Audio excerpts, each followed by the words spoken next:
Good morning again, everybody. Welcome to the May 19th Operations Committee meeting. And I think we're moving things around. The first up is the Comprehensive Educational Facilities Master Plan. And presenting will be, is it Nicole? Still on mute, maybe?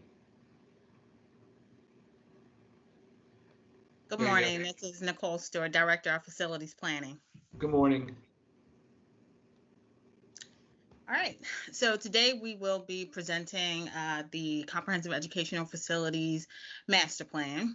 We're going to talk a little bit about how the CESP fits into the broader district context. We're going to give an update on enrollment trends and the factors impacting enrollment, as well as utilization projections and targets.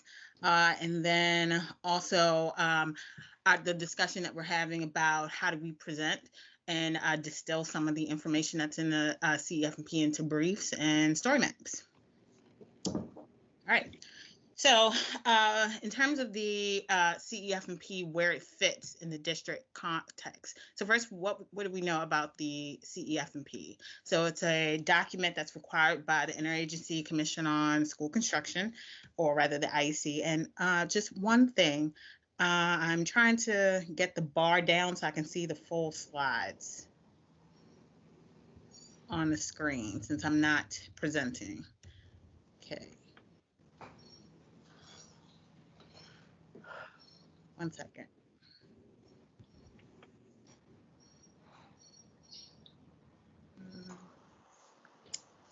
Good morning, Commissioner Richardson. Nicole, I think it may have to do with where your cursor is. If you take your cursor off the screen, I think it disappears. Okay, sure. All right. So the CESP is, when we think of the CESP, we think of it as this 700-page document that we have to submit to the IEC every July 1st. The primary goal is outlining how city schools, how that academic vision and the facility goals, how they both align. Next slide. But the CESP is also a process. So it is essentially an all-year process for my team where we are collecting information from different offices across the district, and we are analyzing data. We are geocoding students so we understand where students live. We are looking at program data. We are looking at information, transportation information about how students are being routed.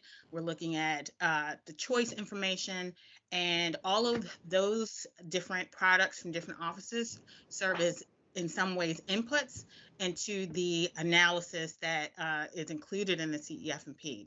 So along with the information from other offices, there's facility-related data. So every year we are creating 10-year enrollment projections, utilization, demographic, and housing information. So all of that gets synthesized for visualization, mapping, and analysis. And then we are then using that information through the CESP process to inform other processes and initiatives in the district. Next slide. So as an example, the CESP helps to inform academic program alignment. And so in terms of the decisions of where the different academic programs are located and various district initiatives that might come up through the year, we're using the information collected through the CESP process and analyze and map in order to then help inform decisions around program expansions for both offices and leadership. Next slide. So as an example, once we geocode student level, and geocode means finding address level information about our students, that then allows us to create visualizations about where students live that provide contextual information for our academic offices. So we're able to see, as an example, English learners, where there's growth by area, school, and by grade, and then that also then helps the particular office and think about program location, staffing, and facility needs. So this is just an example of the incoming English learners, or actually the English learner students who were enrolled at 9:30 in school year 1920 and where they live. And so you can see basically the hotspots. And then what will relate with that is where the EL programs, or rather EL sites, are located by the size-based circles. So we can see how the location of students and programs are aligned.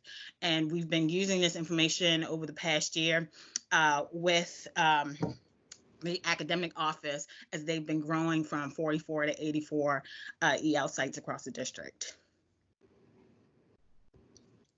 So in addition, the CEF&P and everything that is produced through that process helps inform plans regarding the district's portfolio of programs and buildings. And so this information is then used as an input to the portfolio process that is run and organized and managed by the Office of New Initiatives and the Executive Director, Angela Alvarez. Next slide. And so as an example, we're creating different mapping tools and analytics to synthesize information, to create scenarios and inform decision-making for portfolio. So this is an example of a dashboard for different schools across the district, so we can understand what's happening at a granular level with schools that we can also share with the portfolio team. All right, so now we're going to talk through the facility-related information that we generate as part of the CEF&P process. So one is the 10-year enrollment projections. So we all are aware of what the historical trends for enrollment and the changes that have happened in recent years. So we had 4 years of enrollment decline, and this year the enrollment has been very steady. Next slide. And so we wanted to dig in a little bit, and we started some of this analysis last year, but we wanted to bring it back and refine it a bit to answer questions that we've heard through the year. So one question that we get is about how many of students who live in Baltimore City are enrolled in school. So we first wanted to answer the question about public versus private, because we get a lot of questions about that. So on the left, what percent of students living in Baltimore City are enrolled in public schools? And when we look at American Community Survey data collected through the census, in 2018, about 86% of K to 12th grade students who are attending school and living in Baltimore City are enrolled in public schools. And that number is just slightly lower than it was in 2013, which was 87%. And then when you look by grade, there's not a lot of variation. The numbers are a bit different for K, 1st to 5th, 6th to 8th, 9th through 12th, but they're relatively similar in terms of the percentage of students who are enrolled in public schools. So then we also wanted to answer this question related to private school enrollment, about what that has looked like over time and what those numbers look like. And so while in 2009, that was the most recent peak where there were around 15,000 students enrolled. Over the past, I'd say 8 or so years, the number has been consistently around 13,000. So that is not a number, even with the enrollment changes that we've experienced, the total number of students who are enrolled in public school based on this survey of non-public schools that MSDE produces every year, that number has not really changed. Slide. So we also wanted to talk about some of the things that have been impacting enrollment over time and why do we see some of the trends that we see. One is just overall population. If you all might be aware, there was an article in the Sun paper a couple of weeks ago with census updates for 2020. And so when we look at the changes in enrollment, the changes in overall population throughout the city over time, we know that at the last decennial census, we were at about 620. In 2018, about 614, and now in 2020, we are at 593. So that's important to know, in addition to the ratio of families with children within the population. So that number between 2010 and 2018 has been decreasing. And then when we just look at the overall city schools enrollment versus the number of school-aged children who are under 18, so when we go back through the decades, we can see that those numbers are generally trending together in terms of both our enrollment and the number of people or young people in that age range who live in Baltimore City. So those have been sort of the external factors that have been impacting enrollment over time. And then specifically when we look at the change from 1819 to 1920, when we dig into the numbers, we can see a few things. One, yes, we've been increasing the percentage of students who are English learners has been increasing, but between last year and this year, there was a significantly higher increase. So where it was 8% before, it was about 27%. And so when we look at the changes in between 1718 to 1819, we can look at two things come to mind. One is our largest changes have been in the K-5 grade band overall. And so of the change from last year, from 2 years ago, we know that the year-over-year decline in total K-5 students was about 1,300 students. That number was about 1,860 for this year. And then when you look at the non-EL versus EL change, so while the EL change was positive last year, it was not enough to overcome the change in non-EL students from 1718 to 1819. But what we see this year is those numbers are essentially a wash in terms of the numbers of non-EL versus EL students and the change there. So about 1,700 non-EL, there was a decrease year over year from last year to this year, and then for the increase in ELs was about 1,600. So that is part of the explanation for why our enrollment has been steady this year. So I mentioned that the largest declines recently have been in K-5 students. So we talked a bit about this last year in terms of the impact of births on enrollment. And so prior to the Great Recession, it was the country overall, and including Maryland and Baltimore, we saw the highest number of births prior to the Great Recession in 2008. And then after the recession, we saw the exact opposite. So these were then the largest declines in births, both locally and nationally. And so that has impacted our enrollment story at the K-5 grade band significantly. And so for the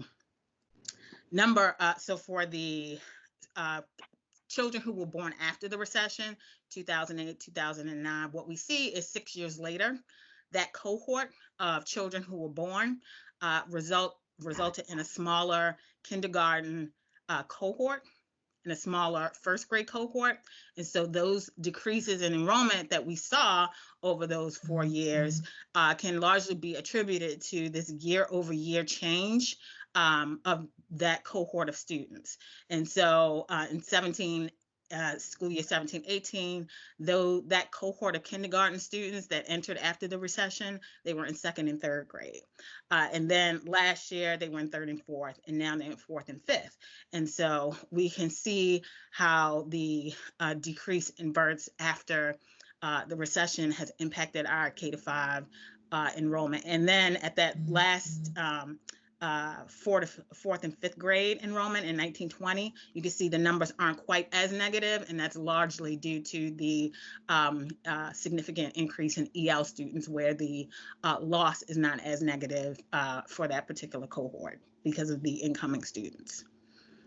And so similarly, while we had that smaller cohort after the recession, we had this larger cohort before the recession.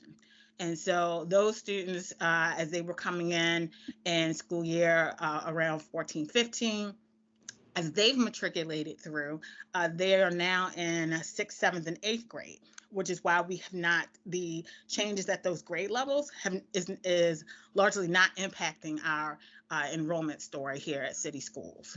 Those numbers have been generally consistent. And so there have been, so the cohort of students who entered before the recession has shrunk over time.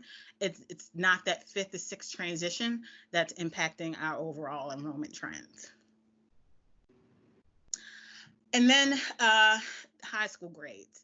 So every year we're partnering with OAA for information that they create, and then we are looking at the geographic components and doing some other analyses and intersecting some of this data to understand our story better. And so one thing we look at is entrance, exits, repeaters in the 9th to 12th grade band. And so this table shows a couple of things. One, it emphasizes, one, that we've seen these large increases at 9th grade. And so that's been true for the past 2 years. Last year, the increase was almost 700 9th graders. And then this year, almost 500. So we can see also that the 8th grade cohort, or students who were enrolled in 8th grade, has generally been steady over time. So then when we think about why we've seen those large increases at 9th grade, we look at a few different factors. One is that the entrants at 9th grade who are international students, that has significantly increased. And so and it's doubled from previous years, where last year it was 134 students. Now we have 347 international 9th grade entrants in the district. In addition, the number of repeaters, so the number of 10th graders who do not complete 9th grade, who then have to repeat 9th grade, that number has also increased. And so the larger increase over time can be, we can look at how both of those factors have been impacting 9th grade. Next slide. And then enrollment projections.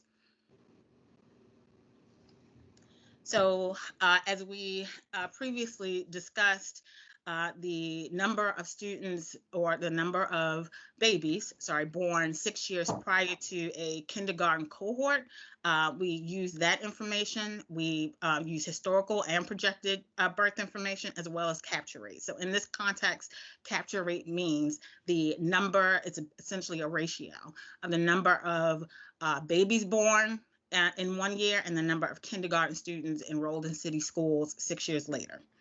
For the 1st through 12th grades, we use a grade progression ratio, cohort survival. So as an example, on the previous slide where we looked at the number of 8th graders who were enrolled at one time, we look at that and compare that to the total number of 9th graders who are in the next grade in the next year. And we create a ratio that we then also project. And then we make some adjustments. So we know that there have been significant changes and plans around enrollment choice and transfer, about attracting families to the district, various initiatives. We know that we have various schools that are coming online, or rather various new buildings, 21st century buildings coming online to attract new students. And we are still experiencing the change in the policy around students, how long they need, at what age are they able to exit from the district. So we make adjustments to all of those at the district level, and then we develop school level projections. Next slide. So this is a illustration of where we believe, based on the information that we have, what the enrollment will look like for the district in school year 28-29, 10 years out. And so there are a couple of caveats with this. So one, projections are not promises. We are also using the information that we have about current enrollment trends. And while we understand the factors that are impacting enrollment, it is very difficult to attempt to try to apply those changes over a 10-year horizon. And so when we're projecting, essentially we have at least 3 years of data that's included, the historical data that's included. But once you get to about year 5 of enrollment projections, you're essentially projecting based on a previous projection.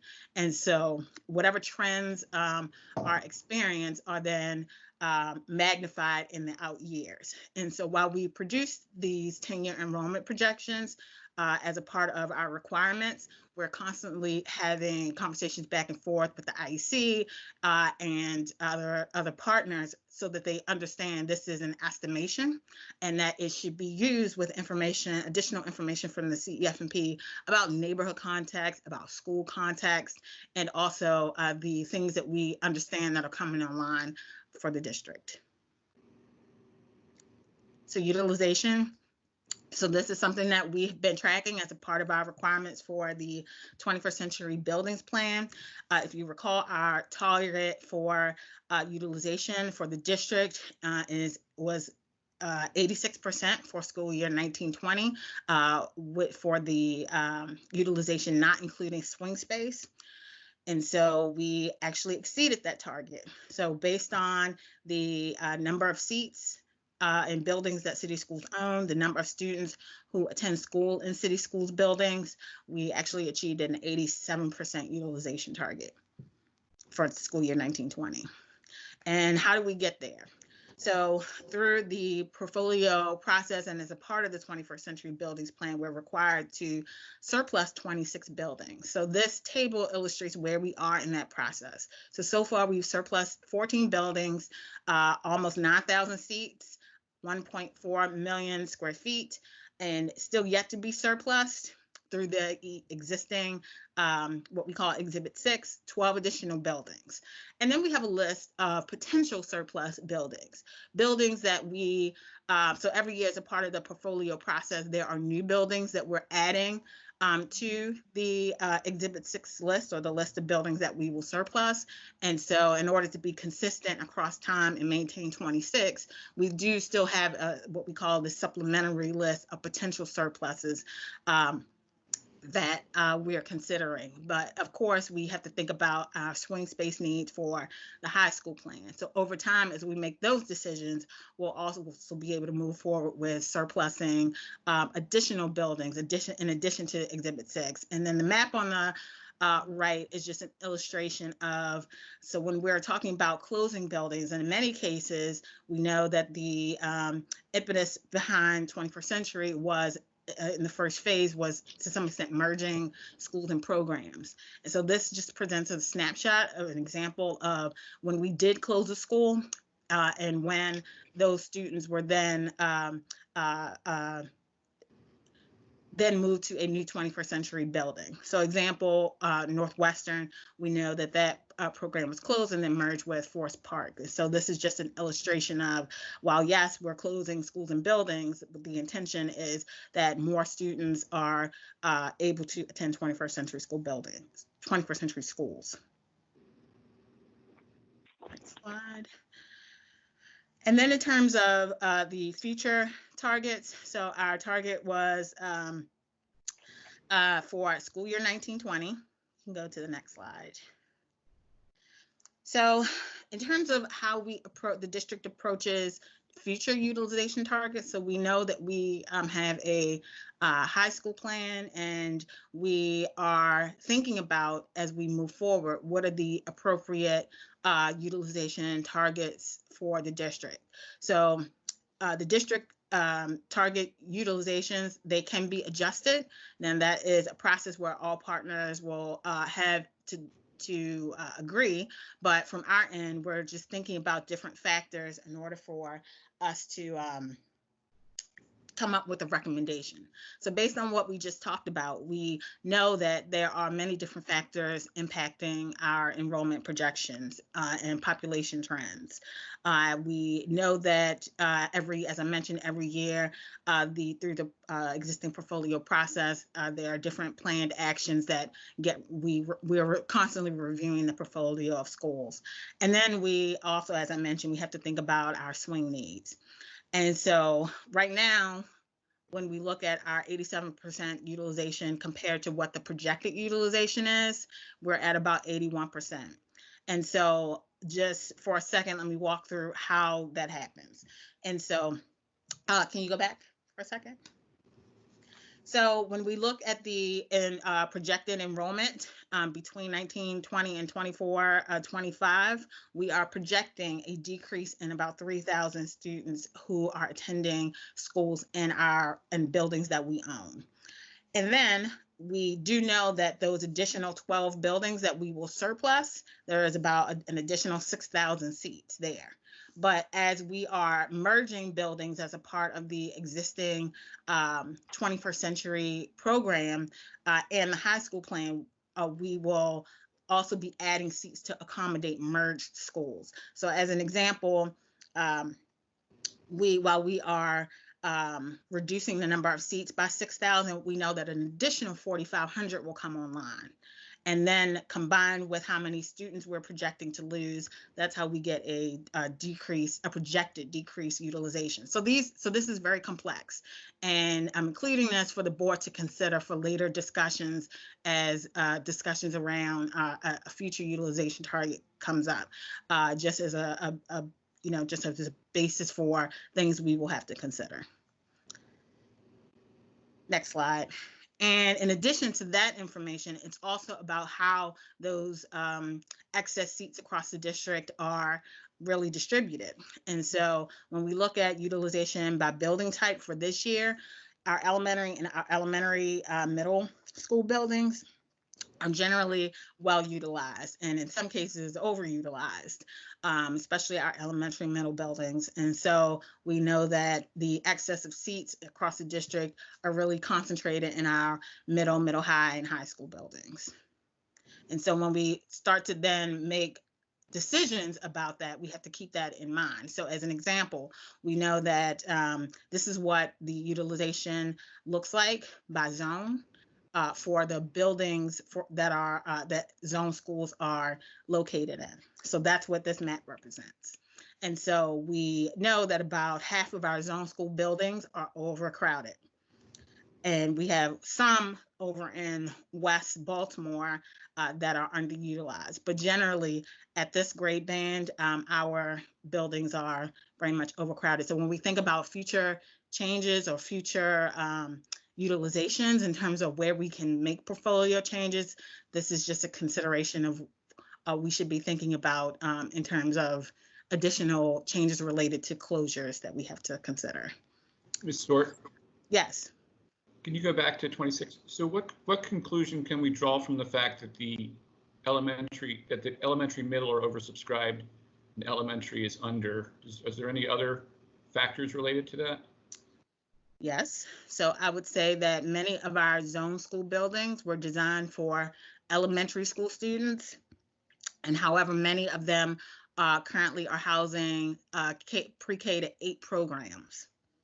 And so when we increase the number of grade bands who are zoned to a location, in my opinion, we end up with many of these zone schools being overcrowded. And that is especially true in areas that we focus in on specifically, like in the Northeast area of the city. When we go school by school, pretty much if you're attending an elementary school that does not have middle grades, you're likely to then attend a pre-K through 8. So enrollment choice and transfer has seen an increase of middle graders attending pre-K through 8s versus the other grade configurations that we have for middle graders to attend.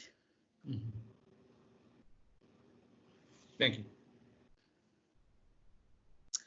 So, as I mentioned, when we talk about excess seats, we're really talking about these middle, high, and high school buildings. And so what we did was we looked at the current number of excess seats, so it's about 6,000. But to emphasize how this is not an easy process, or these aren't going to be necessarily easy decisions, we sort of identified the special considerations or the circumstances with each of these buildings that have significant numbers of excess seats. So some of them are entrance criteria schools, or they have CTE programs where the CTE spaces are counted towards the number of seats. And so we know that a student can't both be in a CTE space and in a seat in a classroom, however, we're required to count both of those seats. Some of the schools are going to be potentially impacted by the high school plan, and some are currently being impacted by 21st Century. We do have charter schools who lease spaces in our building. And so some of them have charter caps in terms of enrollment. In addition, we do know that we have some non-academic usage of buildings such as the PDC. And so while we know that only certain areas are used by school, we're required to include the entire SEC of the entire building. And then we also have schools that are already co-located. And so when we co-locate schools, we use a general rule not to have 3 schools in a building because there are challenges with scheduling and climate. And so in terms of the potential to make changes there is impacted by the fact that we already have schools co-located. So this is just to demonstrate, as we continue to have these conversations, how some of these things we're going to be discussing are going to be impacted by just these different factors. And then lastly, we're just going to talk about facility planning data brief. So if you'll notice in today's presentation, while we did present some data, it is very much scaled back from some of our previous CEF&P presentations. And part of that is our strategy to focus on more so data briefs. So we have to have something in between the 700-page document that is very, very dense and the 30-slide ops presentation.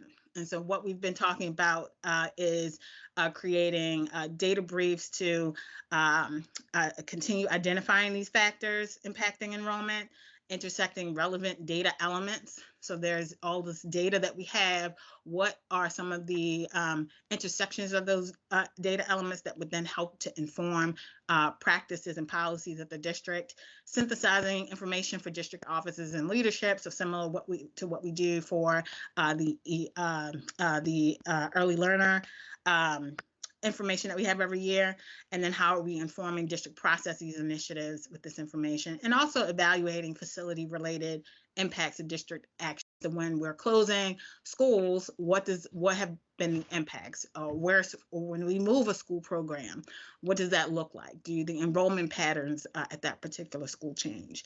And so we've been talking about collaborating with OAA and ECT for something internal around October, when the September 30th data is finalized, and then having some type of dialogue where we understand what are the different things people want to know, and updating that information when enrollment data becomes official around February. And then, of course, perhaps some kind of public brief to accompany the CEF&P when it's released in July. So that's what we're talking about.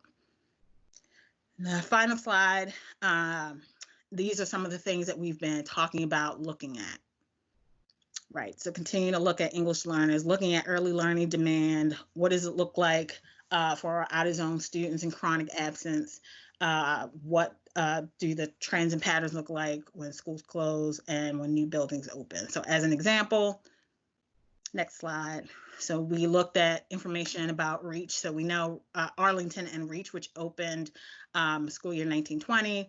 So we wanted to understand what the enrollment trends for both these schools were prior to them going into swing space while the building was being completed during that time, and then when the new school building opened. So when we look at REACH, we saw a couple different things. So REACH is a choice school, so they had a growth plan developed. We could see that one, they had surpassed their growth plan for incoming students. The enrollment had increased by 8%.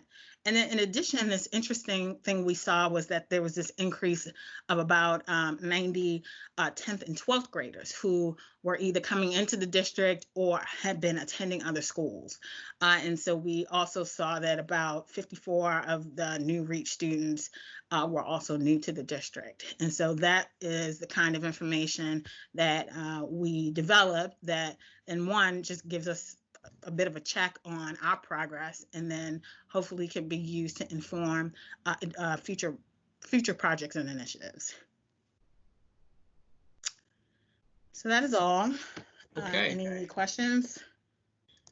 we that was terrific, and thanks for the right balance between data and other information. It's a terrific. Are there any questions among commissioners?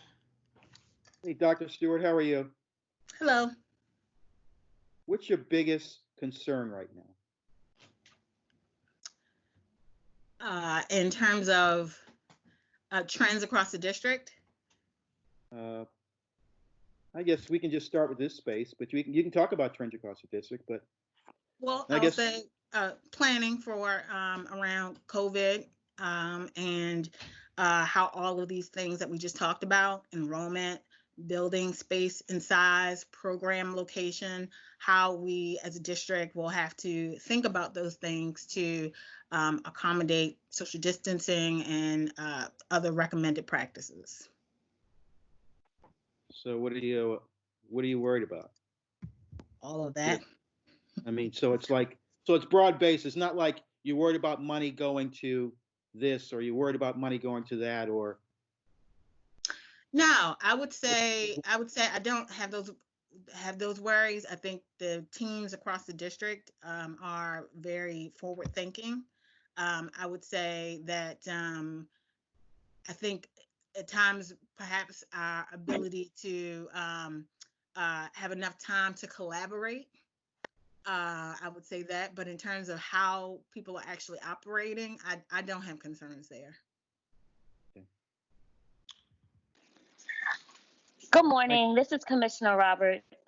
I guess to add on to Vernon's or Commissioner Reed's question in terms of how we're addressing COVID now, how would, as we're transitioning to move forward and kind of redo what education is looking like, and we have a number of students that teachers are unable to locate, and we're moving into more of distance learning. How are those factors being considered in the projections? So right now they wouldn't be. So we developed these projections starting at the beginning of January. So the projections that are included are the CEF&P projections. We have not included that there, but we do know that we also have budget projections that are completed by the finance department. And I'm not sure if Allison is on the call and wants to respond to that. Yeah, so we, I think in terms of reflecting that in our projections, I mean, I think at this point, what we're trying to do is make sure that we're engaging all students as much as we can. So we're contracting with folks to go out and knock on doors to reach students. We're trying to make sure that we're getting devices to students so they can access their learning, and that we can get internet access to students. But in terms of actually reflecting it in the projections of the way we count students, or the way we, if you're asking about the way we plan for our buildings, at this point, I think it's premature to do that. We need to see what the fall looks like in terms of our scenario planning of what education looks like in the fall, and how we continue to rework that before we would think about how this impacts long-term planning about enrollment projections. I was asking mainly just to see if that was a consideration or how it was being considered as maybe an alternative to some other, especially as we're moving forward with considering recovery plans. So how this data right now from March 17th to, throughout the summer would be considered in any future projections. That was the basis of my question. Yeah, and our hope is that, with the recovery planning that we'll do, we'll successfully engage, continue to successfully engage a large number of students, and that this won't impact enrollment. But you're right that it, obviously it could impact enrollment, and we're going to have to do everything we can to prevent this from being a major consideration for future enrollment projections. But right now it is not. Okay. Thank you. So I think I actually have a couple questions, but in the interest of time, I'm going to submit them in writing. Thank you again, Dr. Stewart. We're now up to the capital improvement plan, fiscal year 21 through 26. Yes, And you're back. I'm back. Welcome. And I'm joined with Cindy Smith. Yes, Who is hi, having- I'm Cindy okay. Smith. I'm the Director of Design and Construction. All right, so similar to the CEF&P, we felt that it was important to think about and present information to you all about how the CEIP fits into district context. And then as a part of this year in review and year forward, we'll talk about the status of projects that have been previously approved. We'll give an update on our state capital funding and the IEC recommendations, the final 100%, which came out on Friday. And then we'll talk about CIP decision points and timeline going forward. All right. And so this is the same illustration that we used for the CEF&P. We thought that it was helpful for to guide us through the CIP discussion as well. So we talked about how the information from other offices are used as inputs to the CEF&P, where we're doing analysis that then informs academic programming alignment, the CMP, as well as portfolio. And then those processes and the resulting changes that happen through those various initiatives are then helping to inform our capital improvement program here at the district. And so what's the CIP? It provides a budget, schedule, and plan for the operation and development of our educational facilities to support overall educational and I can't quite see the bottom of that, programmatic and planning for a city schools portfolio. That's the basics of what the CIP is. Next slide. And so we also wanted to just give a brief, provide some context around how the CIP fits into these other ways that other sources of facility funding. And so when we're talking about the CIP, we're talking about us developing priorities around our capital needs for projects that are over $200,000, for projects that are in buildings with utilization above 65%. And in general, we're receiving about $50 million between state and local funds every year. Then, of course, we have the comprehensive maintenance plan, which is related to our operating budget for FM&O. I believe that number for FY20, it was $29 million. And also supported with $3 million from the general fund for new 21st century buildings. But this is the budget for facility maintenance and operations. So these are projects that have not gone beyond life cycle, or they're not a capital project. And then we also have the 21st Century Buildings program, of course, where we're doing up to 28 buildings across the district. And then when we talk about our needs, so when we look at our current replacement value buildings and not including those 21st century buildings, we're looking at a replacement value for buildings that's about $5 billion. And then the recommendation from the 21st Century Schools Initiative is about that the capital investment every year should be about 4% of that current replacement value. So I thought I heard someone. And so we're looking at essentially what our capital investment should be is about $200 million a year. And so, of course, that's compared to the $50 million that we currently receive. Next slide. So in terms of how the CMP and some of these other initiatives are then impacting the CIP. So we should think about the CIP as encompassing different types of projects. So when we're thinking about the CMP, it's identifying what we call emergent projects. These projects are identified through the CMP, and these are generally emergency repairs, life cycle improvements, upgrades, and preventative maintenance for buildings in the district. Next slide. So you've probably heard through our Director of Strategy and Compliance, Monique Romo, about the facility conditions assessment.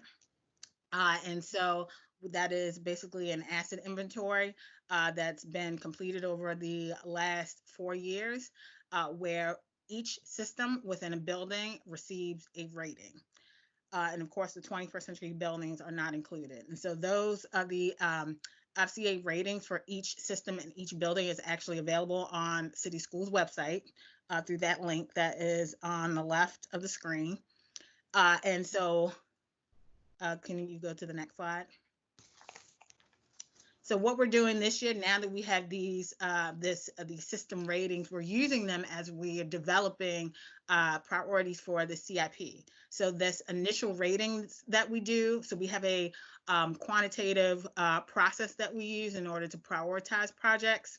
And so at the start of that process, we are using these initial ratings to identify potential projects. And so that's how the facility condition assessment is going to fit into identifying emergent projects for the CIP prioritization. And so from that, we know that we take those initial ratings and then we also develop ratings around asset condition, alignment with facility plans, the financial impact, as well as academic impact in terms of the comfort level of students in a building. And then we develop scores for these emergent projects that allow us to then prioritize them and submit them to the IEC for consideration.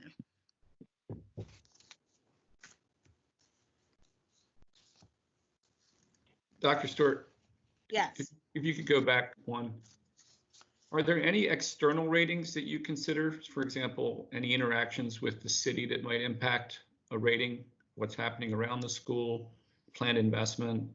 I'm not sure what, another example, but so far what we've seen is a lot of really terrific internal work, but at what point do you intersect with external factors in deciding some of these investments?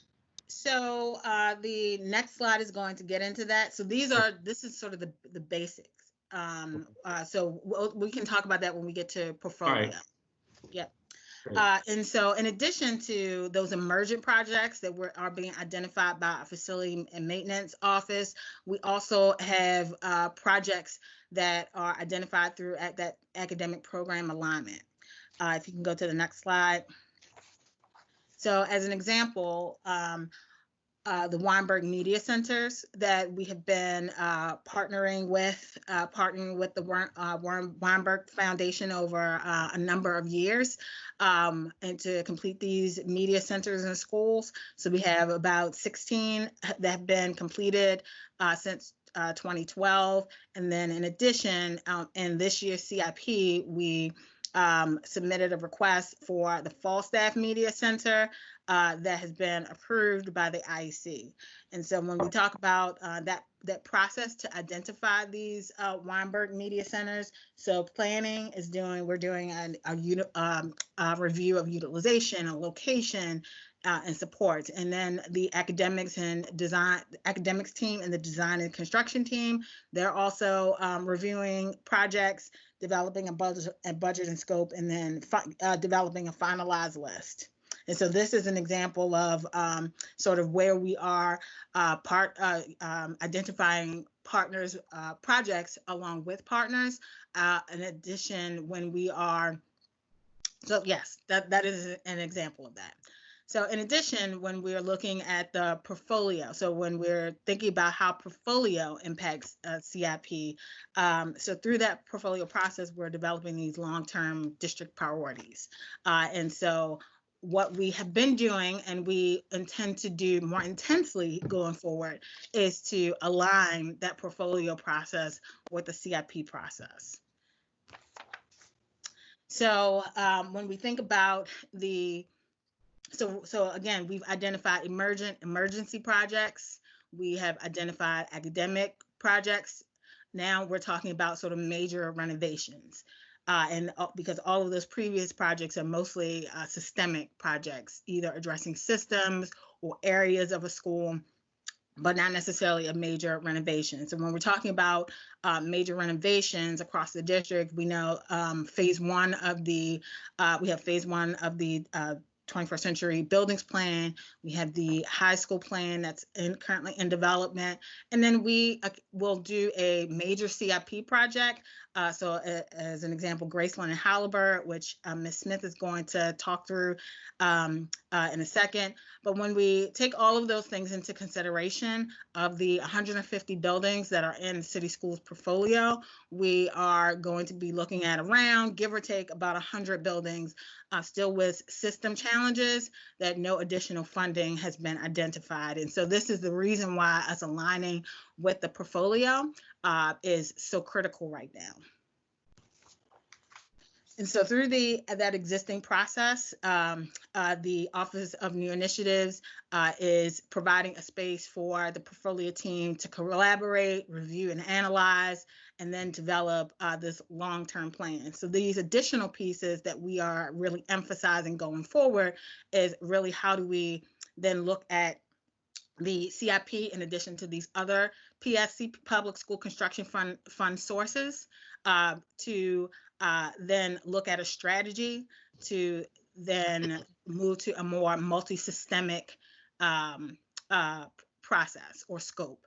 And so as an example, if you can go back really quickly. So as an example, where we have been using our CIP funds to address different types of projects across buildings, we're moving to one where we can perhaps do multi-systemic, so meaning multi-systems in a building at one time that are aligned with whatever the priorities have been identified through the portfolio process. And then when I say other sources of funds, so while we are receiving an allocation of CIP dollars from the state and local government every year, the state also has other sources of funding sources. So as an example, the $15 million in HVAC and some other programs that are competitive in some cases, that we are able to apply for. So it is how to leverage the CIP funds and then these additional dollars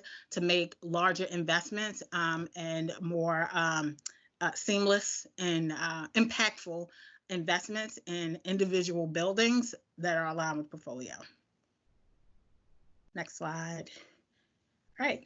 And so now we will get into the previously approved projects. Okay, so this slide just gives a snapshot of where we stand with things like everywhere from FY18 CIP projects, the 19 CIP projects, the 20 CIP projects, as well as Healthy Schools and the 15 million HVAC funds. These are all projects that the Capital Department is working on right now. There are projects prior to FY18 that are actually still in the works, and you'll see it in a minute, some of those, but these are like the biggest things that are in the works at the moment.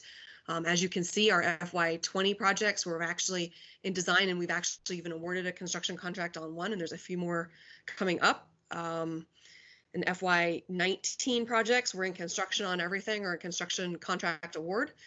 So we're right on time for that, for all of the FY19 funds. And then FY18, everything is in construction. For Healthy Schools funds, we'll talk a little bit about those later, but these were important too. And just to note that pretty much everything is in construction there, except for the one that was partially funded. And then for the 15 million HVAC funds, again, we'll talk about details a little bit about these later, but just to show that we have 6 of those in construction. There's another 6 in either design or contract award. And we've completed 6. So we're kind of a third, and a third there.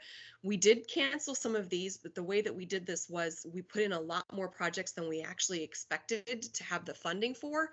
And then we actually had to cancel some to be able to shift the funds to other higher priority projects as scope increased and things like that. But this is kind of a snapshot of everything that we work on. But as you can see, we have 146 active capital projects right now. That includes all of the ones that were listed there, as well as everything that's still in construction from previous years and in construction closeout. And we do that with a staff of 9, basically. And those projects amount to $285 million worth of work. So the Design and Construction Department is working across the board, across the city on a lot of projects at all times. And the map kind of just shows the scattering of projects everywhere, that we're working on. So it is a wide variety with a lot of with very actual little staff. So there is a comprehensive list of active projects in the appendix. Next slide. So for major projects, Holabird and Graceland are our two big ones right now that are in construction. We are anticipating occupying this summer. While we did originally plan to occupy them earlier in the summer in June, it is has slid mostly due to COVID issues, with delays in getting things like our casework for our classrooms. We've also had a staffing reduction. The contractors have had to reduce staffing at both schools. So we are looking to be able to occupy this still this summer, but it's going to be much closer to the actual date of school opening. And it may be that casework isn't in all of the offices, for example, but the school will be ready to occupy. In addition to that, we're in design, working on design for Armistead Gardens, which would be a renovation and addition project, as well as the Marie Faring building, which is a renovation and addition to an annex property that we purchased about a year ago. So we're getting started on these to be able to occupy on those dates anticipated there. Next slide. So I mentioned some COVID construction implications for Graceland and Holabird. We have had several workforce issues, reduction in workforce, manufacturing supply issues. We, as of this morning, it looks like we're still going to be able to open. It will be in August. But as I mentioned, the buildings will likely not be 100% complete. There will likely be things like casework, which is like the cabinetry for offices that won't be installed and things like that. Nothing that would prevent occupancy. It just might not be a complete 100% finished look.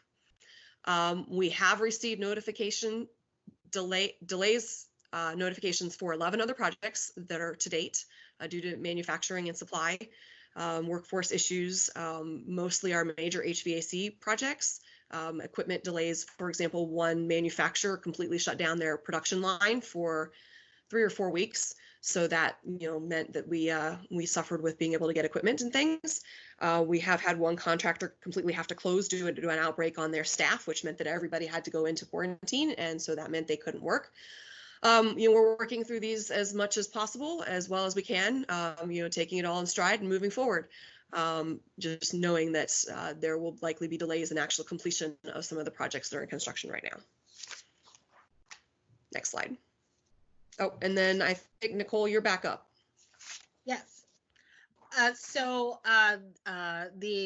We submitted the CIP for FY 2021 initially in October. And then from then until now, we've been getting the approvals from the IEC. So which of the projects that we submitted, they actually approved. And so at the time of this presentation was submitted, we had received at that time 90%. So essentially 90% of the governor's budget in a year had then been allocated to the LEAs. And so we had a good idea of what was funded at that point, and then what the IC then intended to fund with the rest of the governor's budget. So at this point, so we know that we submitted 36 projects for 100 million, and at that time we had received 27 million. Next slide. And just before we get to this, so that was at 90%. And so what we've received now through the 100%, the additional funds that were in our, that were available to us from some of the projects that Cindy had mentioned that we needed to rescind to fund other projects. So right now we are at about 53 million with the new funds that were allocated to city schools, and then which was about 27 million, and then an additional 26 from our own previously allocated funds that were then reallocated to projects in FY21. And so in addition, we also submitted amendments for Furley and Northeast. And so previously, if you'll recall, Furley was a few projects were submitted for systemic projects were submitted to address some of the structural challenges with the Furley building. And to your question, Commissioner Frank, there were some additional discussions with some of our elected officials, with the IC, where we were encouraged to submit a different plan for Furley, which included, instead of just addressing the systemic challenges, which were in the millions of dollars, and that would mean only systemic projects, and it would still not be up to any 21st century standard. We then resubmitted the project for a replacement of the Furley building, which is right now estimated being $34 million. The proposed design capacity is 678. And so the enrollment at Furley, while it's been in the swing space at Thurgood, has been increasing.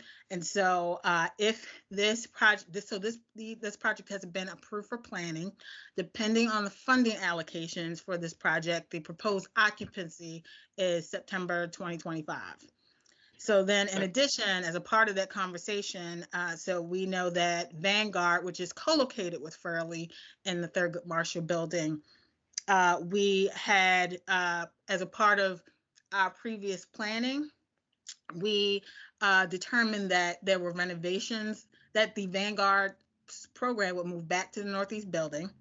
And so as we looked at that, we looked at the need for renovations for that building, for them to actually go back. And so we submitted this as a renovation project instead of the initial systemic projects that were submitted for FY21. And so it's at $14.4 million. It's intended to be the permanent home for Vanguard, and it will help us in addressing the middle seat demand in the Northeast area of the city. So when we talked about the CEF&P and we looked at that map, and we could see that many of the elementary middle zones or zone schools in general in the Northeast were overcrowded. And we talked about how the impact of them serving pre-K through 8 students where it was impacting the utilization. We then looked at that is indicating a need for high quality middle grade programming in that Northeast area of the city. And so based on the anticipated or the to be determined funding for the Northeast renovation, the proposed occupancy is September 2023. Dr. Stewart, I'm going to ask you to make that the last slide, because we're packed with an agenda. So I'm going to ask ask the commissioners if they have questions to submit them in writing or take a look at the rest of the presentation. And thank you and your team again for a comprehensive presentation. Very helpful. Thank you. Right. I think we're going to move things around a bit. The next up, I'm assuming we're ready to go, is the recovery planning. Is that right? Good.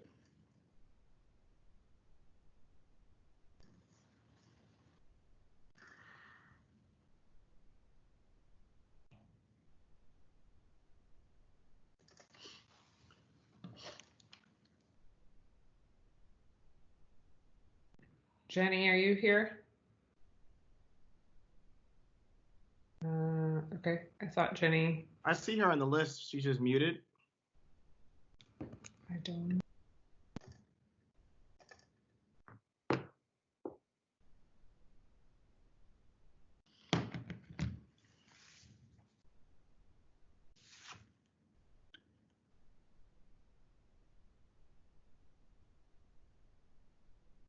You see her on the list, Christian? I don't actually see her. Let me see.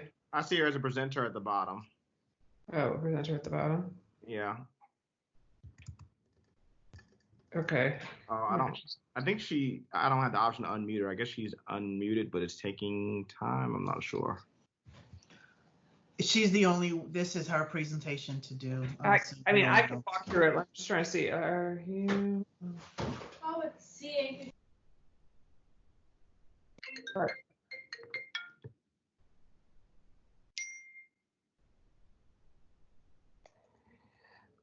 Okay, why don't I start? and then see if she joins us. Okay, so we had, the board chair had asked that we think about, we have been thinking about recovery planning as we think about, next year and what next year could look like. Jenny, is that you? Yes, apologies Oh, that's for okay. being late. I will turn it to you. Okay, great.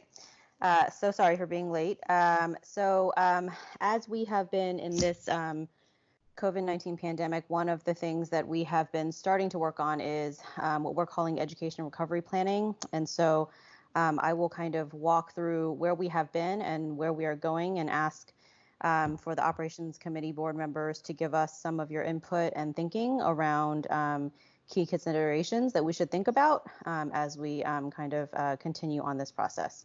So Joe, if you can go, great. So first, we just wanted to provide the timeline of kind of where we have been. So if you look here, you will see that about 2 months ago is when the first announcement came out about school building closures.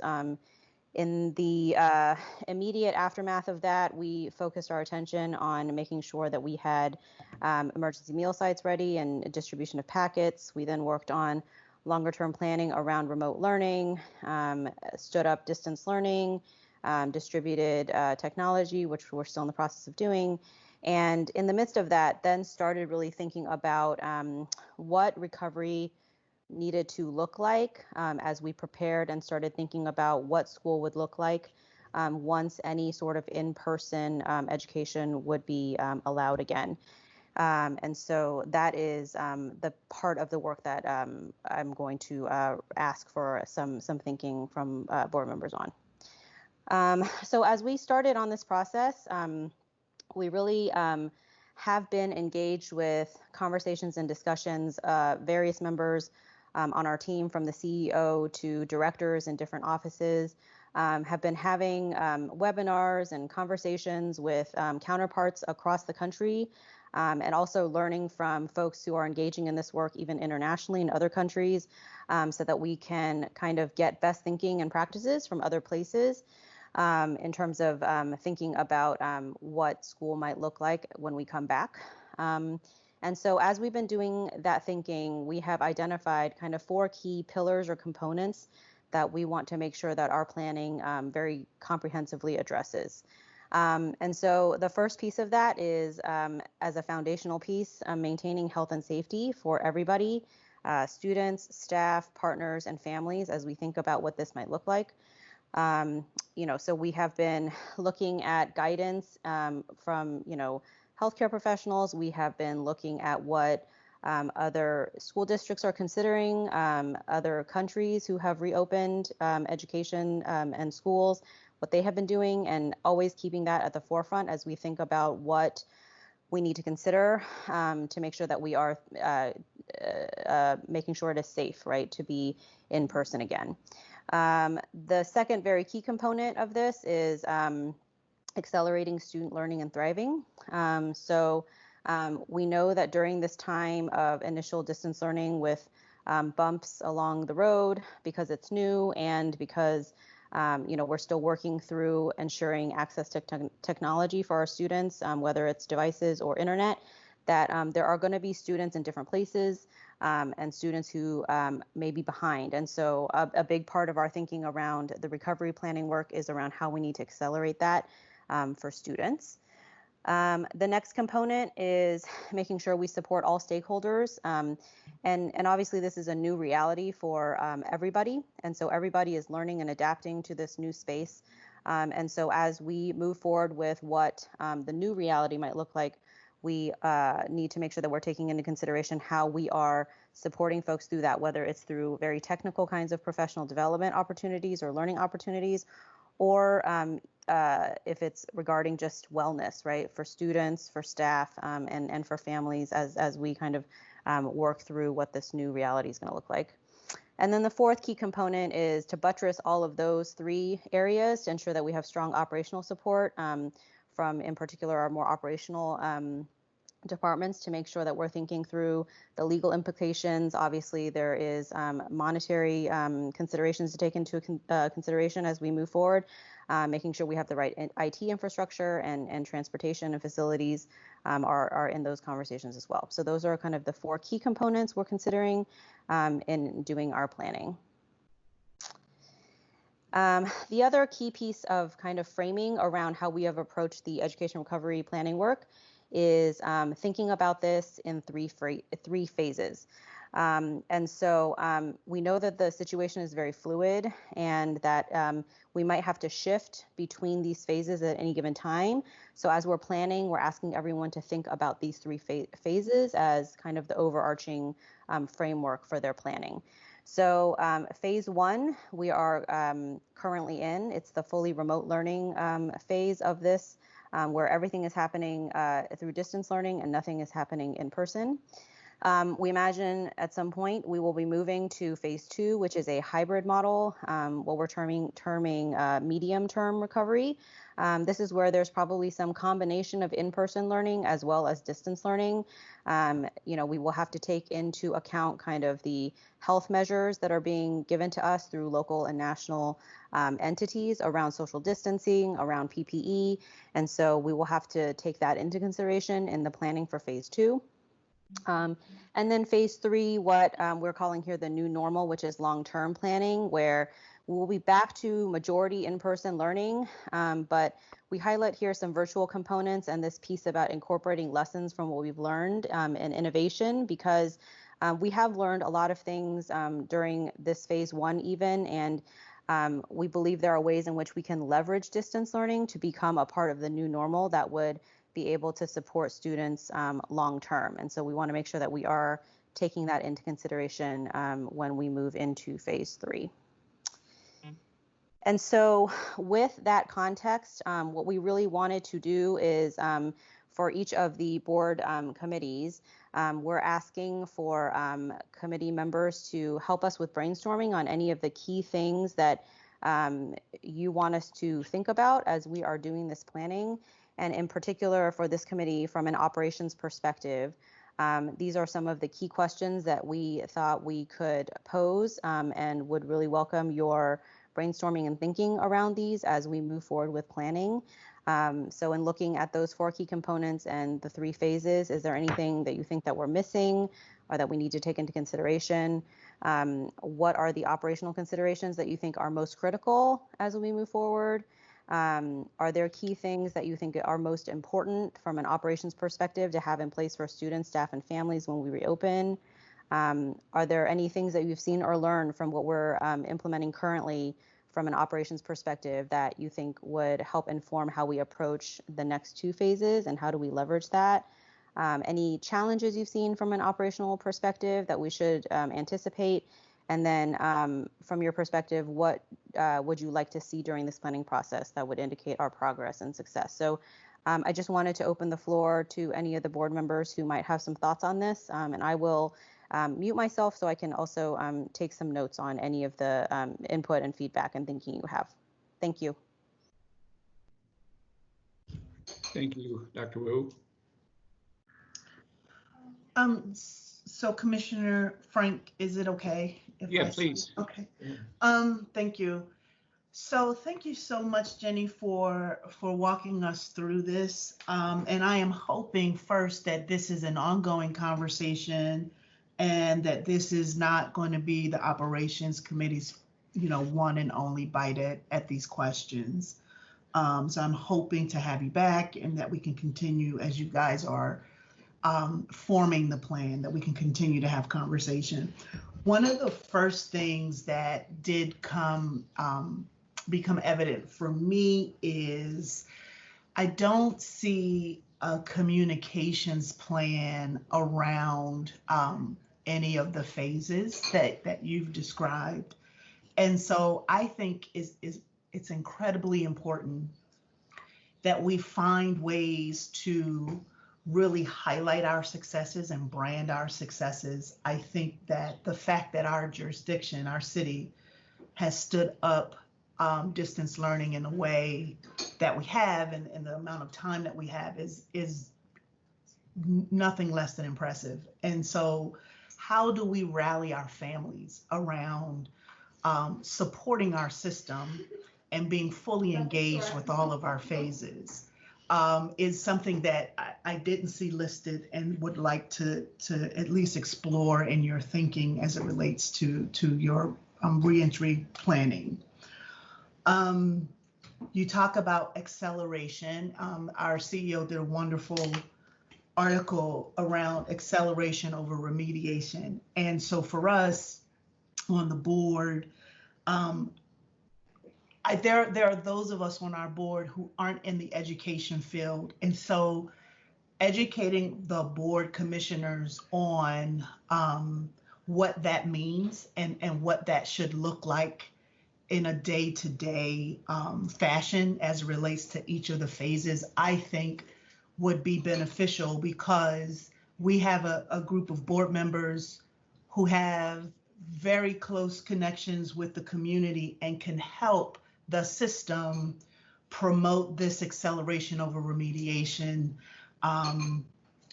context to the public. And so as much as we know about it, as much as we can learn about it, I think we could help articulate that for the system. And then I would like to know if distance learning has engaged a group of students that, you know, perhaps we didn't anticipate would come back to our system in a more engaged way, right? And so if that is the case, or if we have found that distance learning is serving students who may have been struggling in one aspect, but now that they're working just with virtually, that their grades are improving a bit. I wonder if there are ways that we can double down on that as well. And then the last thing that I'll say, and I want to credit some of my points. I did do some legwork with some system employees, and so these are the things that resonated with me. But the last point I'll make is talent recruitment and what that needs to look like. I also didn't see that represented in the phases, but who are we hiring, right, on the other side of COVID? Are we hiring a younger workforce who distance learning and, you know, working virtually is actually very, very normal for them? And so could they be hired as tutors for our kids to help accelerate that learning? I think are things that I would like to explore for human capital to explore. And I'd like to learn more about as they explore that as an option, the things that human capital may come out of their conversations around that. That's it for me, Commissioner Frank. Thank you. This is Vernon Reed. How are you? Thank you, Jenny. Really appreciate the presentation. I guess the first thing comes out of the box for me is we have to, I guess, like Commissioner said, in terms of impressing in terms of communication, we have to impress the environment's going to be safe when they come back. So I don't know if we have thermometers at the door or testing, but I guess we want to know the kids are healthy, the teachers are healthy, the faculty's healthy, everybody in the plan are healthy. So, and that has to be continuing in terms of people knowing every day that everybody's healthy. I guess the other thing is seating. They may be a new normal in terms of seating arrangements. School desk and populations are really close. So do you have to create that 6 feet span between people for a while to make them comfortable? So therefore, if you have a class of 30 people, is that too big? And if it is not too big, how do you separate them so they're not too close together? And I guess another thing is in terms of, at least out of the box, I don't know if we can afford it, but maybe for the first month, have as many nurses and psychologists as we can, especially at the schools that may need it, for the kids who may be having some kind of a unique trauma in terms of just being away from school and you having to get back to comfort level. Because a lot of kids aren't comfortable every day they come to school. So I don't know what kind of trauma it would be, but make sure the kids are comfortable. That's it for me.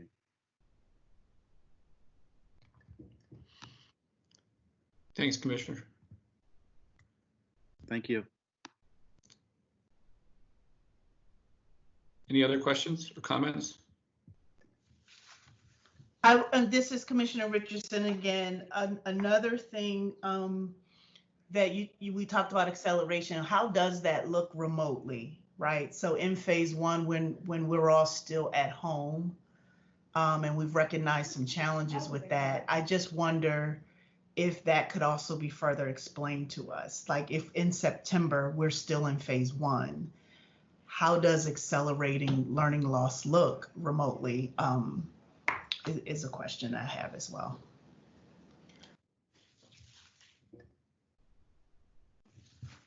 And my only question for now, I have others which I'll submit in writing, is how are you engaging principals, teachers, and students in this question, these sets of questions?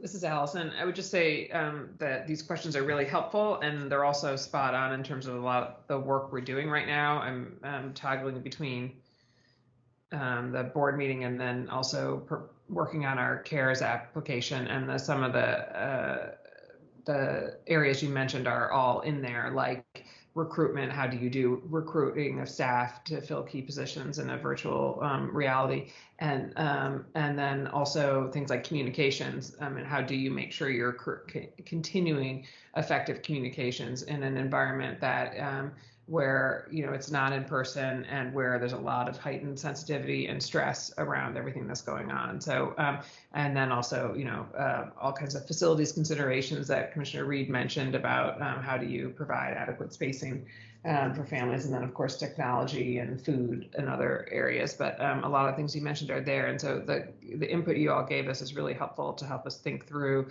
the complexities of those areas as we go forward.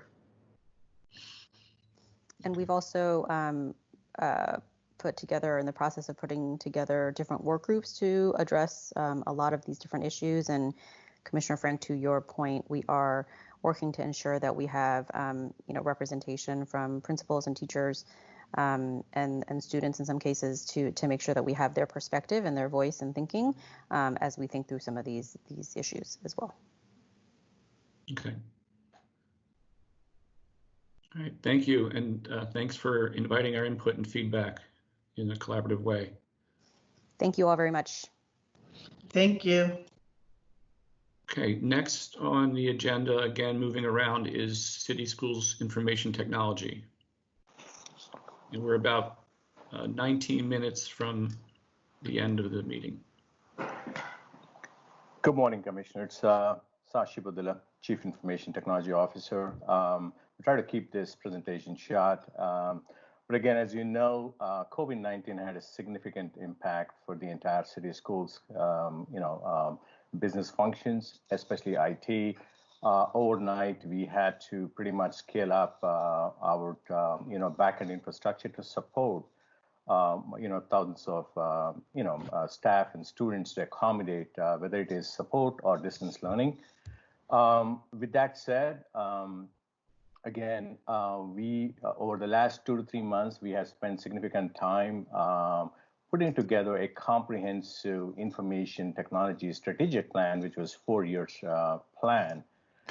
We were scheduled to present in March, but because of the pandemic, we got rescheduled. But what it also meant was we had to go back and revisit pretty much the impact of COVID and some of the short-term and the long-term initiatives we have planned. So what we're going to do is basically based on the next steps about where we're going to move forward as far as distance learning goes. We're going to take that feedback and incorporate that in the IT strategy as we move forward. So I just want to let you know that the whole thing kind of turned upside down. So we're going to come back to the board again with a comprehensive IT strategy update based on the what we get from the distance learning as we plan the short term and the long term. But again, the core mission and vision is pretty much the same as we continue to the process. Basically, to be a trusted advisor, partner, and provider of innovative technology. Also, as it goes to the mission, making sure we are providing the stable, secure, and highly integrated technology environment. Next slide. The way we have approached the whole IT strategy was based on a number of inputs, right? We have taken the City Schools mission about what we are trying to accomplish, what the goal is. And then we have taken internal and external assessments, and we've taken that feedback from the stakeholders and everything.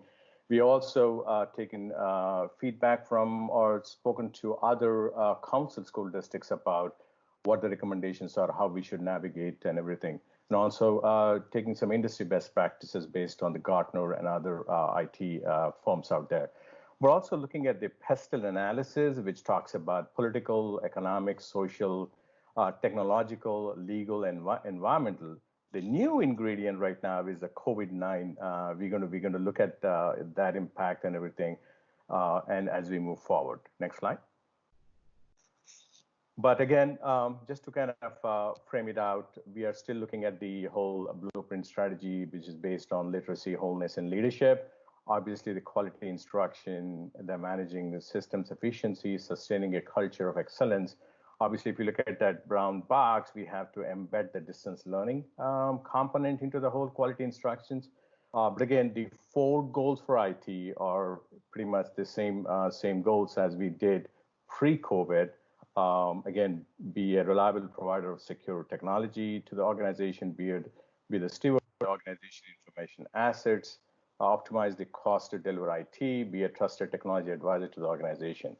With that said, we're going to come back to you, probably later part of fall once we have ironed out the next steps about as we continue with the whole distance learning planning and everything. But we also wanted to take this opportunity to give you a quick update on where we are with the our device distribution undertaking, which was pretty significant. With that, I'm going to turn it over to Michael Radding. He's going to quickly run through this presentation. Michael.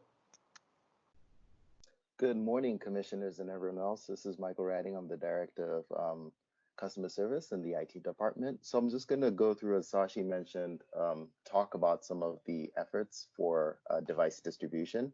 So we have completed the first round of device distribution. We're thinking about this as a rolling distribution, and so we are actually in the second round of doing this work. For the first round, we've distributed over 11,400 devices. Actually, we're up to over 11,800 as of now for round 1. And we had over about 150 schools participate in the district's distribution efforts. Next slide. So some of the lessons we've learned through round 1. So we got a lot of feedback from schools during round 1, prior to round 1, and we're trying to use that to inform how we're going about doing the second round of distribution. Things that worked well: school-based distributions. School staff were prepared. They had strong relationships with students. They were able to reach out and find students that had needs and help get them to school buildings for the distribution. Some of the things that probably everyone already knows, the pandemic has posed challenges with regards to how we do the distribution. So we've had to be very careful about the guidance that we've developed, working very closely with principals to come out with a way to do distribution so that we can observe things like social distance and do it in a manner that keeps our students, our families, and staff safe. Guidance and consistent communications provided to schools was helpful. So we had a lot of very detailed guidance directed at principals and their staff who were involved in distributions on how to set up the layout during distributions and everything that included even how to actually document the devices that will be given to students using Infinite Campus. Things like deliveries of cords, computers, and PPE posed a challenge. And I think one of the things we recognized and we've adopted moving into round 2 is just a different approach to deal with some of the constraints around how we did that in round 1. Using Infinite Campus to capture student device assignments has worked very well, and I think will position us to be in a good place just in the future. So even as students transition in the summer and in the fall into different schools, because that information related to devices is housed in Infinite Campus, it's actually going to move along with them. And as they move from one school to another, school staff will have the ability to find that information and track it as well. Creating leadership points of contact that we made available to schools so they knew who they could reach out to for specific support or questions just on the guidance or how to go about doing the distributions was very helpful. And I think for round 2, schools favored continued use of school site distributions, which is the approach we've taken for round 2. Next slide.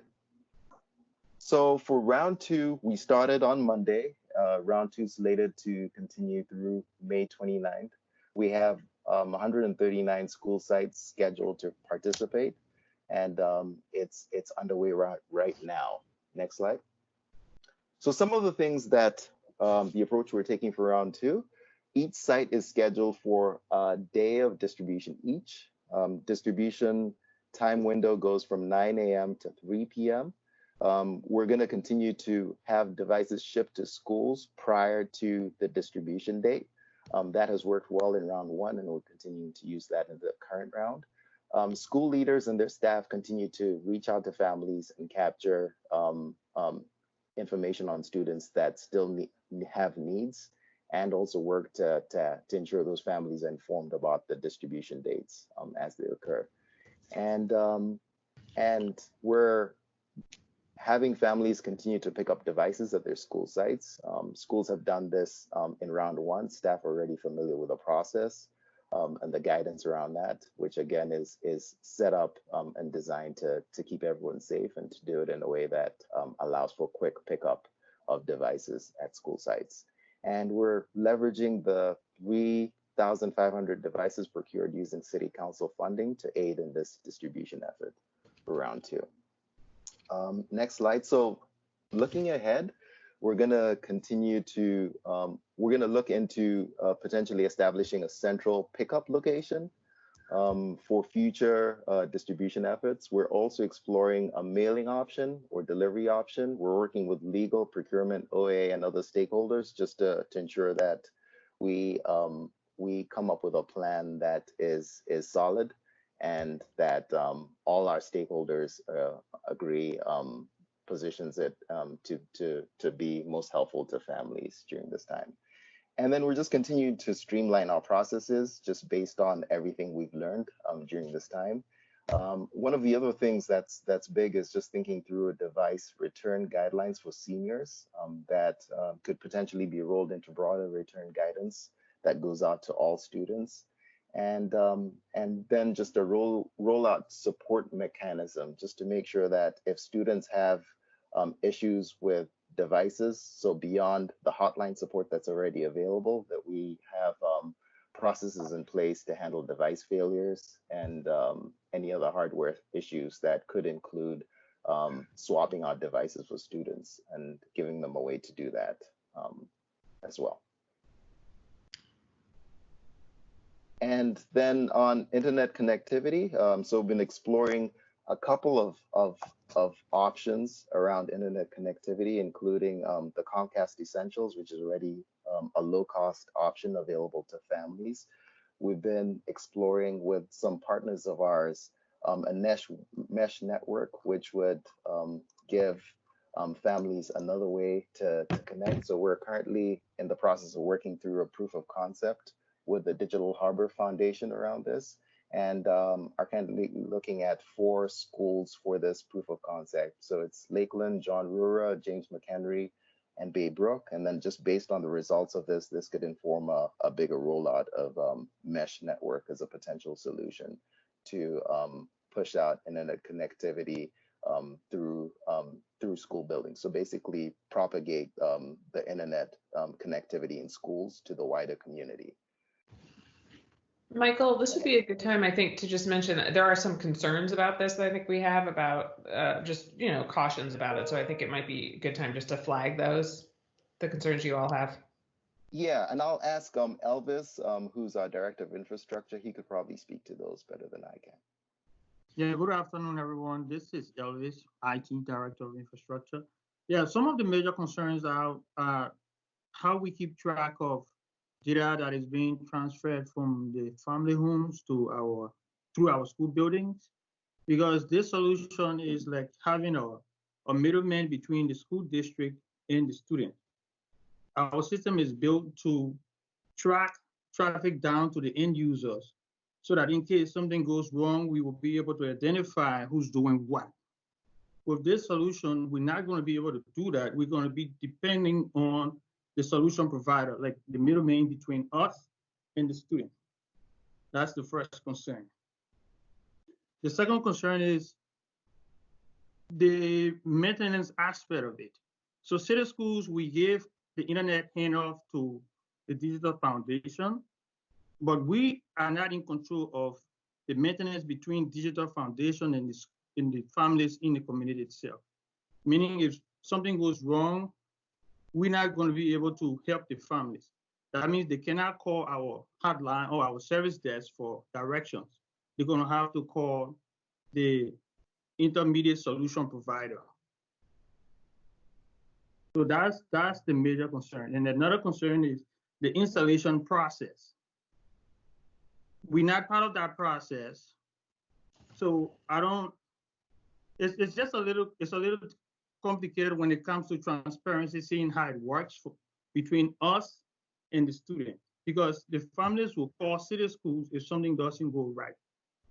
So those are the major concerns.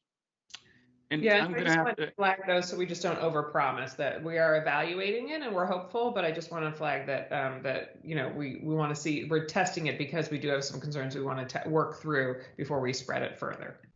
Correct. Just to piggyback on what Allison said, this is Sashi again. We have provided a comprehensive evaluation matrix to the Digital Harbor Foundation. We want to make sure all those parameters are evaluated properly before we even think about expanding this solution. So this is something which we have put together. and I'm going to ask you to leave it there. And if there are any other questions, again, if we could submit them in writing. Thank you for the presentation, Sasha.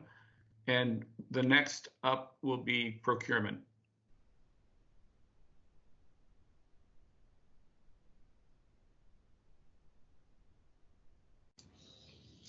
Good afternoon, everyone.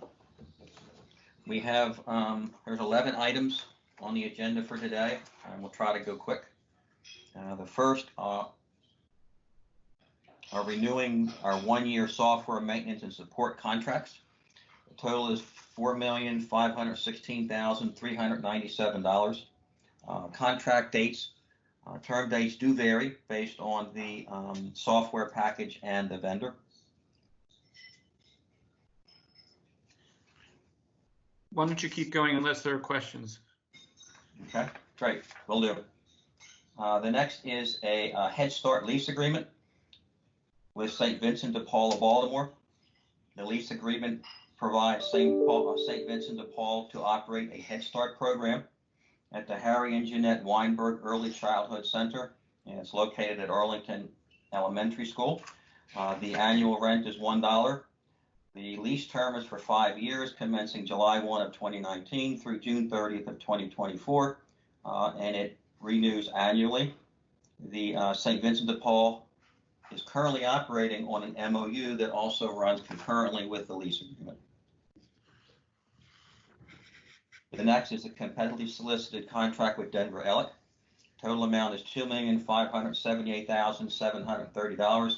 The contract is for boiler installation and replacement construction services at Westport Elementary School. The next is a piggyback contract with Government Purchasing Alliance, and it's a contract with Education Logistics. It provides routing software, cellular GPS system, and parent portal services for school bus transporting our students.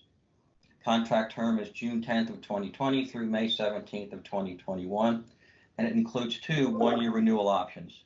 The total contract amount is $485,555. The next item is a competitively solicited contract with Nichols Contracting. Total amount is $323,741. Contract provides elevator replacement services at Baltimore City College High School. The next is an approval to exercise the first of 2 renewal options with Denver Ellick, J.F. Fisher, JCM Control System, Johnson Controls, and Poole and Kent Corporation. The contract provides HVAC and mechanical services at various city schools. The estimated annual amount, $16,750,000. The renewal period is July 1 of 2020 through June 30th of 2021, and it has then 1 remaining renewable option. The next contract is an increase with P2 Cleaning, Guardian Landscaping, and Lorenz from $575,000 to $1,075,000 annually. The contract provides grass mowing and other landscape services at city school sites. The board originally approved the agreement on April 24th of 2018, and the total contract term was April 25 of 2018 through April 24 of 21, and it also includes 2 one-year renewal options. The next item is a contract with WEX Incorporated to provide fuel card services. The estimated annual cost of the contract is $400,000. Contract term of July 1 of 2020 through December 31 of 2021, and it has 1 5-year renewal option. The next item is a contract increase with Cintas Corporation from $260,000 annually to $1,500,000. The actual contract itself is for the purchase of rental, lease, and delivery services of employee uniforms, and we've recently added supplying PPEs, personal protection equipment, due to COVID-19. Contract term is April 24 of 2019 through October 31 of 23, and it includes 2 one-year renewal options. The next is a contract increase with promotional items from $865,670 to $1 million annually. The contract does include promotional items. However, we did recently add personal protection equipment due to COVID-19. Contract term is April 26th of 2017 through April 25th of 2022. The last item is a competitively solicited contract with Pinnacle Communications Resource Company to provide design, printing, collation, packaging, and delivery of the city annual back-to-school information packets. The estimated contract amount is $174,000. Contract term is June 10th of 2020 through June 9 of 2021. Do you know where Pinnacle's located? I do not. I can find out, sir. Yeah, good, thanks. Okay. Any questions for the procurement items?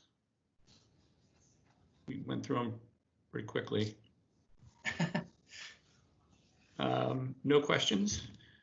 And I understand that no one has signed up for public comment. Was that a question? No. So the next operations committee meeting is we're gonna move one agenda item to the next meeting. Apologize for that. The general fund 2020 projections. But we are I'm going to announce that the next committee meeting is June 16th, 2020, and that'll be the 21st century schools, and we'll also have the fiscal year 20 projections, financial projections. So with that, have a great afternoon, everyone, and the meeting is adjourned.